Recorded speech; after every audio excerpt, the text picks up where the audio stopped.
Hey, good morning. Welcome to Corsaro Music Podcast. A little bit. September 6th, 2021. We're recording this live from Dallas, Texas this time. It's also my sister's birthday today. Happy birthday, Chrissy.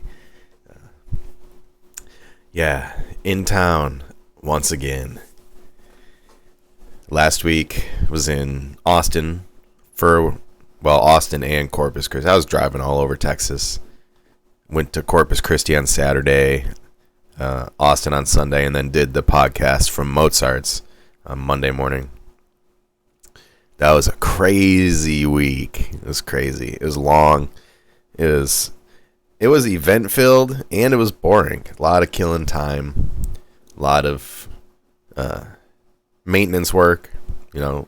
Cleaning my email inboxes and everything. Chilled with Mumford a little bit. Got to hang out with old Lucid. Chilled with him. Did Kill Tony on Monday night down in Austin. That was funny. Tuesday had a Gnarlie Parker show. Did Corrupted Comedy at the Green Jay with Trevor. That was good.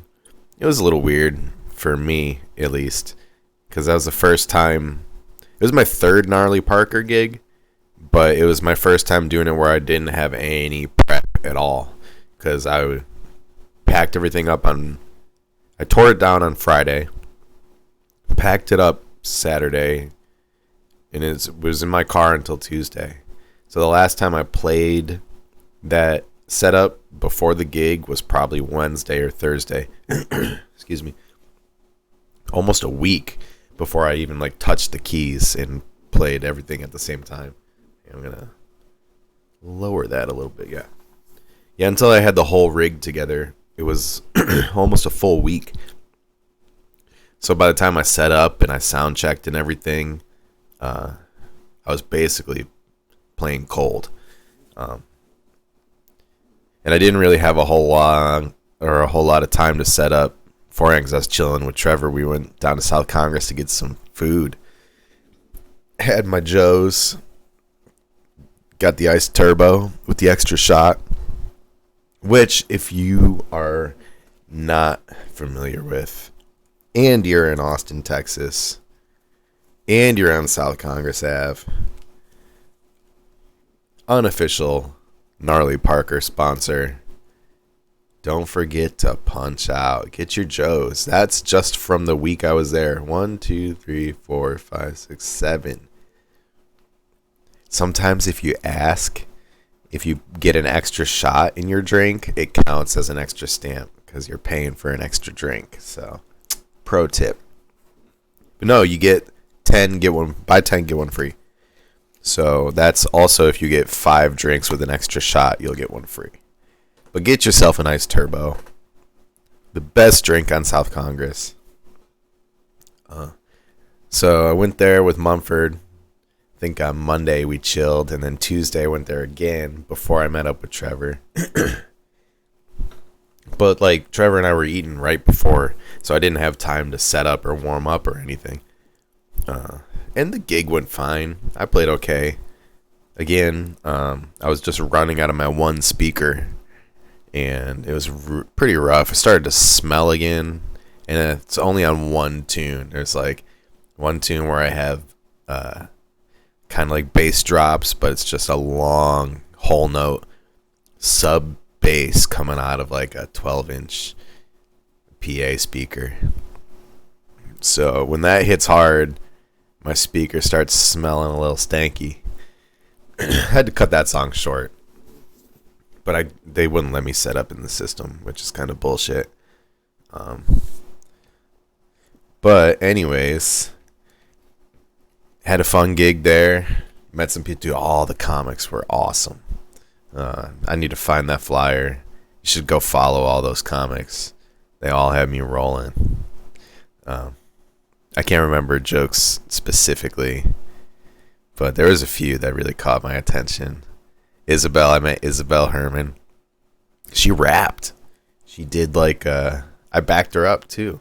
She started beatboxing and rapping as part of her jokes, and then she just turned back behind me, or turned back behind her to look at me. I was just sitting there behind the drums. I'm like, well, I mean, I could do it.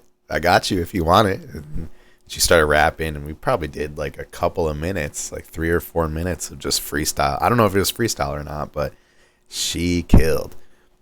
So we talked afterwards. We're probably going to get some projects going, or at least writing some cool stuff.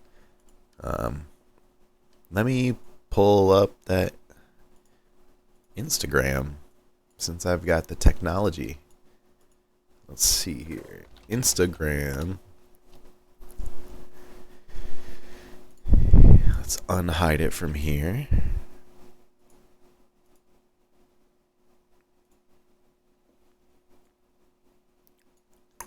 There we go. Oh, downloading all my samples. I've got some, speaking of Gnarlie Parker, I'll talk about that later. But Isabel Herman, right up top. Good old algorithms. No, there's no flyer for the, what's it called one? Yeah, she was funny. She had a couple jokes that really made me go. But here's Trevor, Isabel. They did their thing a while ago. But no, a lot of cool projects coming up, a lot of cool opportunities. Isabel was someone I met. I met someone else too. I met Kiko on Monday. Oh, sick. He's got a picture with Holtzman.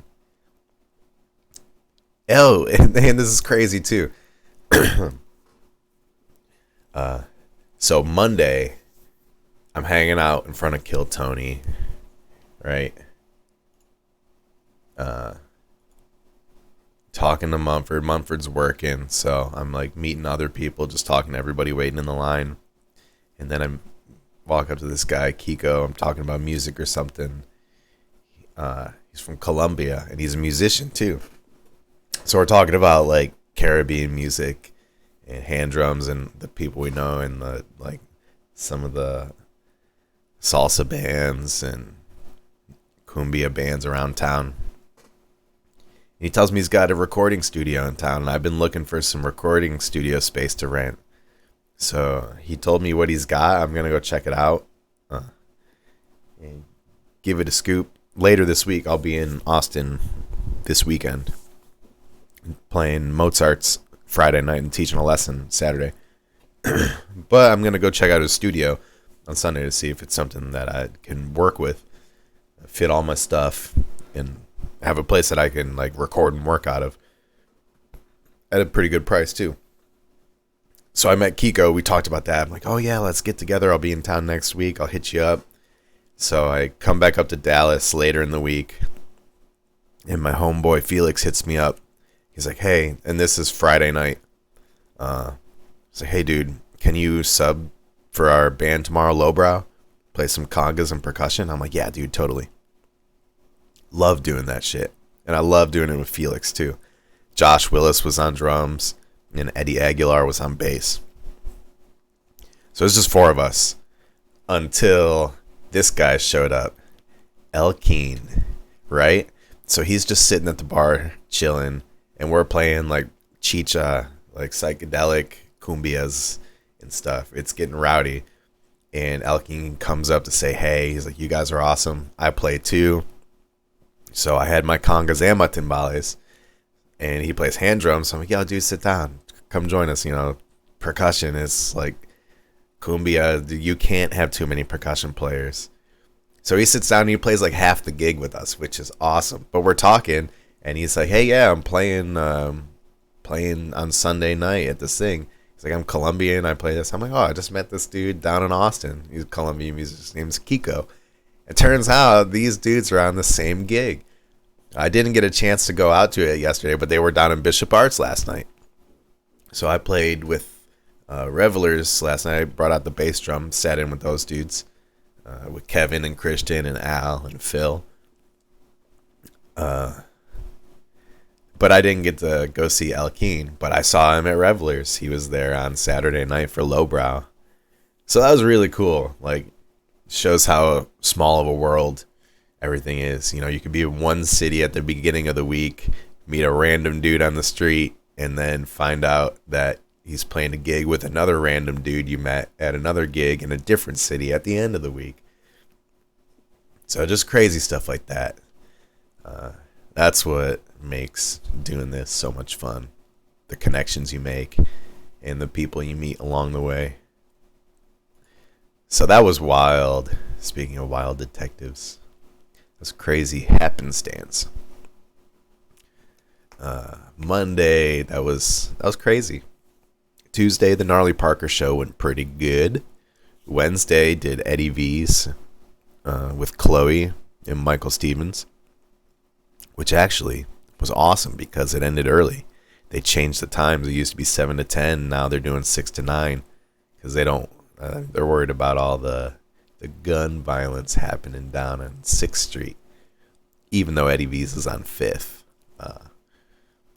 They want their staff to be safe, which is all I understand. But now the gig is all their gig times there, I guess, are pushed up an hour. So instead of 7 to 9 or 7 to 10 or 8 to 11, whatever, 6 to 9, which is fine.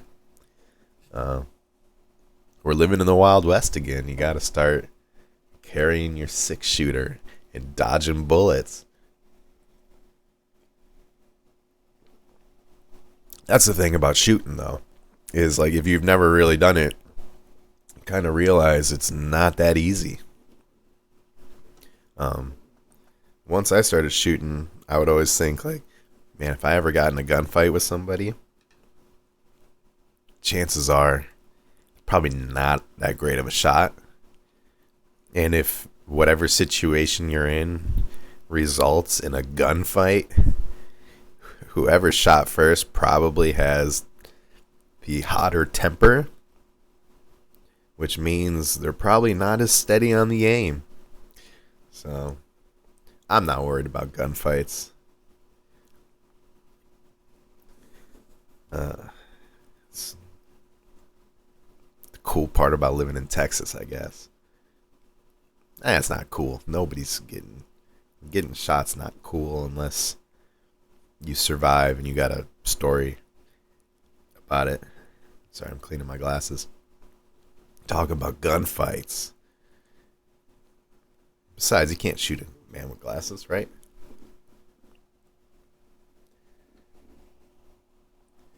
Yeah. So, Eddie V's, that was a fun gig. Got to eat some food, hang out with Chloe's family. Met her mom and her cousins. Awesome people. Chloe's wonderful. They got their Tuesday nights at Mozart's. Check out that open mic because that's really cool. I could probably find a picture. Let's see. I think she's got something. Maybe it's on Mozart's.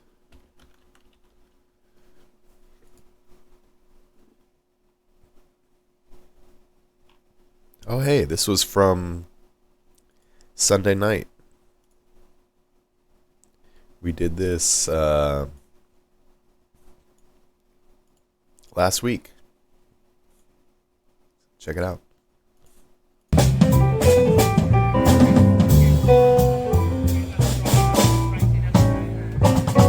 Oh, yeah, month 2.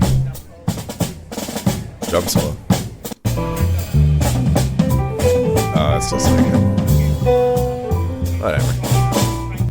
But that actually is pretty good audio. I can't find. It could be in one of her tagged.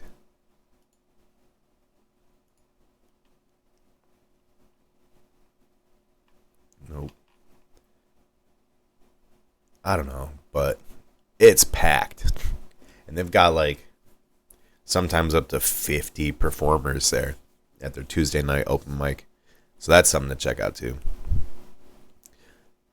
Thursday, I drove back to DFW.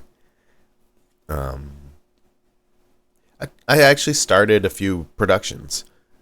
Hide this for a second. I started a few. Let me see how many total I have. Open up my... I'm not showing this because it's got all my projects and everything. It's my secret hard drive. But in August, I have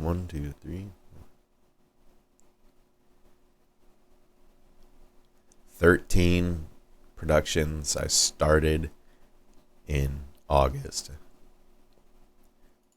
And so far in September, I've got 5 right now that I started. Probably 4 that are worth keeping. But trying to keep my productions up.